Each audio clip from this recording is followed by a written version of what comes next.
Reka nongere nguhe ikaze nanone dukomeze kwiga Keen Programming Language, akaba ari programming language yanditse mu Kinyarwanda.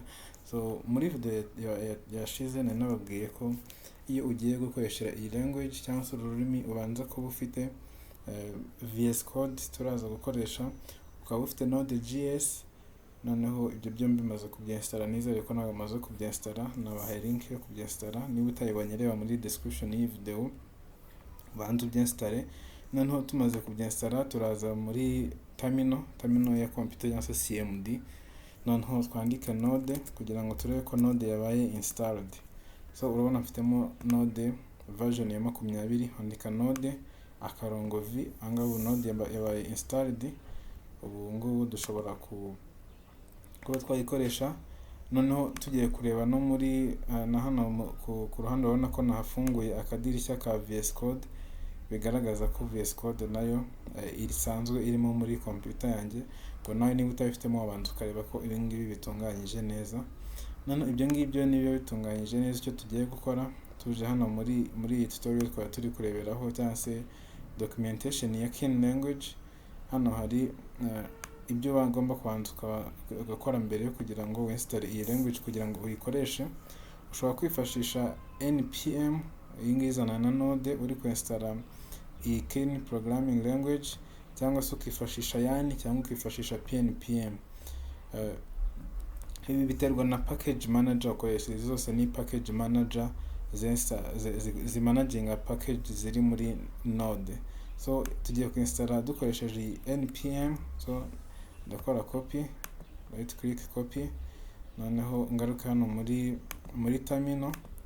Nitugaruka muri terminal, noneho turaza kwandikamo bya bindi kwa tumaze kopia. Reka tubyandike ni npm iyi cyangwa se install. Noneho wandike keen/keen, noneho ushyiraho akarongo -g. Iyi -g dushyizeho cyangwa se akarongo ga, no kuvuga ngo biraza kuba biri global, no ngo ahantu hose waba uri muri iyi computer wabasha gukoresha iyi programming language cyangwa se iyi package tugiye kuinstalla. So noneho nurangiza ukande enter, iraza kubanza downloading. Nshobora kuba nabyanditse nabi, ni Keen akarongo lang, ntabwo ari Keen lang, harimo akarongo nabyanditse nabi. Noneho tugereze install.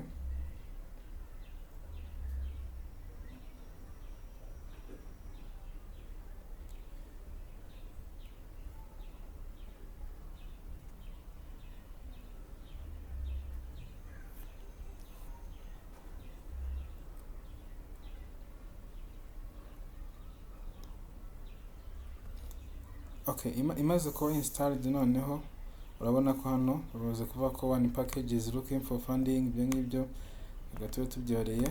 Dushobora kuza noneho tukandikamo ngo Keen akarongo version, nuvuga ngo tugiye kureba ni version ya kangahe iyi programming language cyangwa se iyi package tumaze kuinstalla dufite. So turakanda enter, wandika ibi ngibi ugakanda enter. Noneho urabona ko dufitemo, tumaze kwandika Keen version, dufitemo version ya 0.20. So iyi niyo version iheruka ya Keen language twebwe dufite. So tumaze kubona iyi version, tumaze kuyigira, ubwo ikindi turata dukurikizaho nyuma yo kuba tumaze kuinstalla hano muri documentation ya ikindi kintu bavuga dukurikizaho. Tuje kureba muri documentation.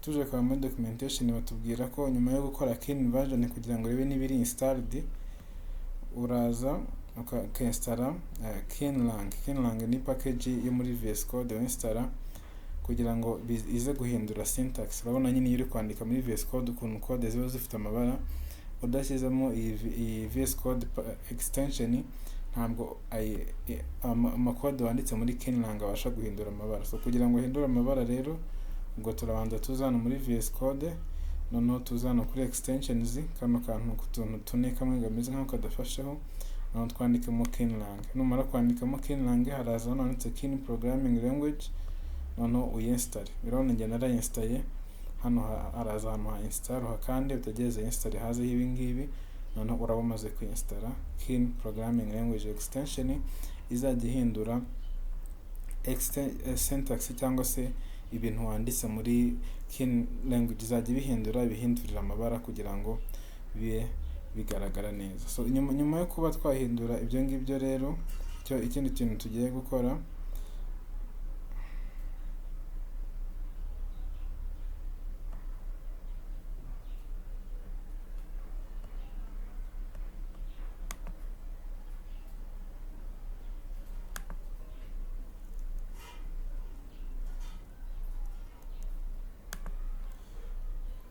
nyuma yo guhindura amabara rero y'ibi ngibi tumaze kuinstallira extension, tugiye gukora project turaza gukoramo cyangwa se folder turaza gukoreramo ibyo turakora byose. So tuza hano muri Explorer, noneho dukore new folder. Noneho iyi folder ndayita Keen tutorial. Noneho iyi folder kanyiterure nyizane hano muri VS Code. Kabanze nsubire kuri ntozo muri VS Code, kabanze nsubire hano kuri project manager hano hejuru, noneho nterure iriya folder nari maze gukora, nyizane hano kuri VS Code, noneho irahita ifunguriramo iriya folder. Ndayiteruye ndayizana, ngo nawe ushobora kubikora gutyo, ugakora folder ku ruhande tukayiterura ukayizana hano muri VS Code. Ibi ngibi icyo bigufasha nuko code zose uri bwandike ziraza kuba ziri muri folder imwe, bikakurinda kuza kuba uri mu kavuyo cyangwa se bimwe birahangaha ibindi birahangaha.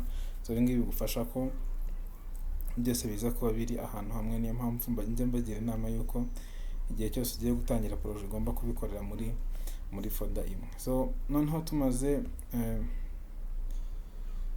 tumaze gufungura noneho ibi ngibi, tumaze gushyiramo iyi project, dushobora gutangira noneho kwandika code. Turebye hano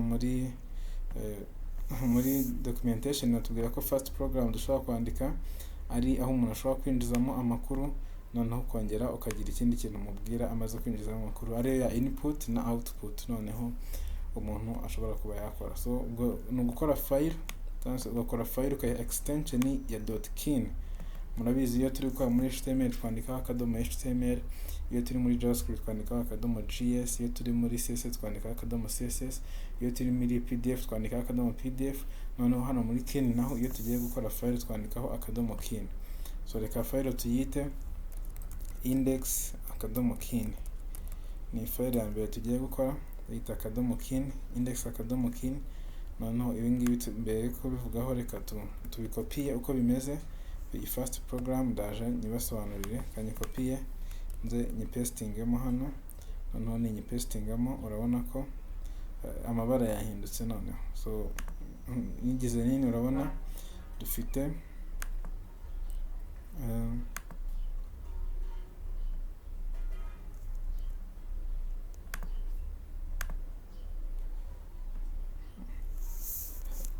tumaze kubishyiramo, urabona ko dufite reka name cyangwa se izina.